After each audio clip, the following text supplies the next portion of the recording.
La radio du salon de la radio, Génération Jeune Talent.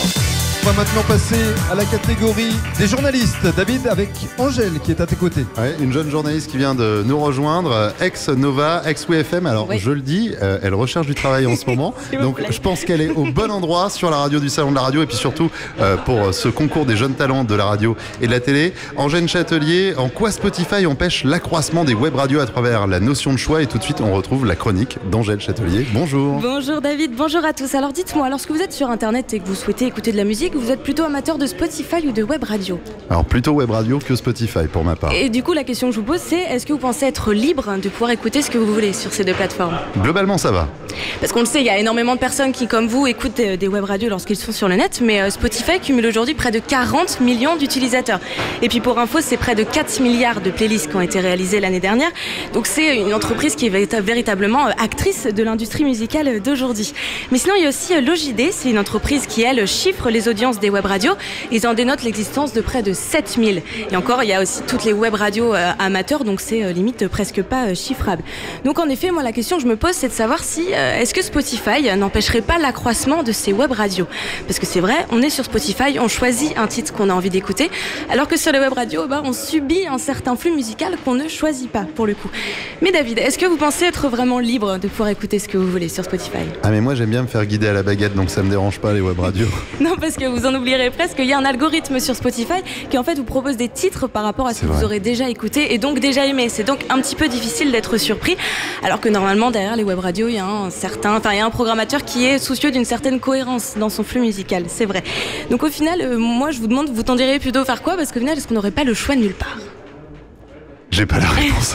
Je n'ai pas la réponse non plus, mais du coup, je terminerai par une petite citation de Spinoza qui dit, pour lui, la liberté, c'est de savoir qu'on n'a pas le choix. Peut-être qu'on n'a pas le choix. Merci à tous. C'est beau, hein? Elle va vous rejoindre dans un instant, je pense qu'on peut l'applaudir. Angèle Châtelier, et elle recherche du travail actuellement. Elle est arrivée au bon endroit à ce concours des jeunes talents de la radio et de la télé.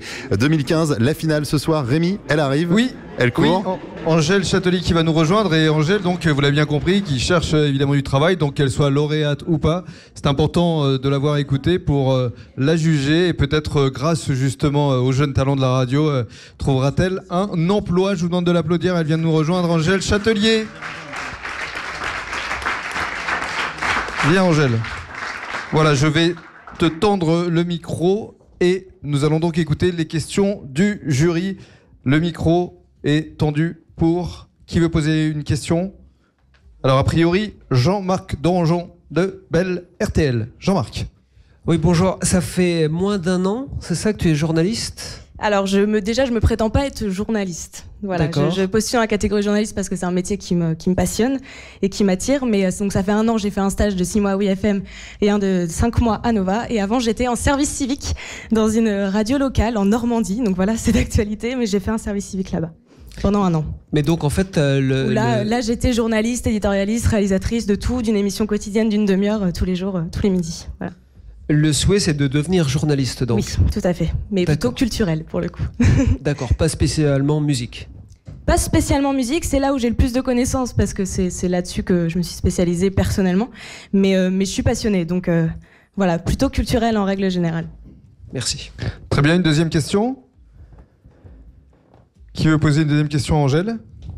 S'il n'y a pas de question, on va enchaîner. Si, Damien.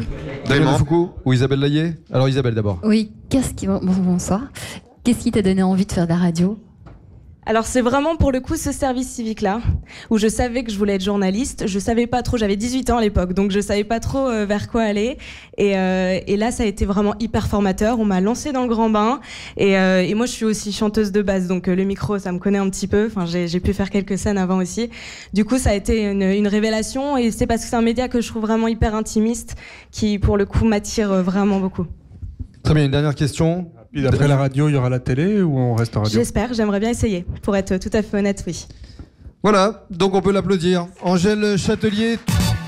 Génération Jeune Talent. Génération Jeune Talent.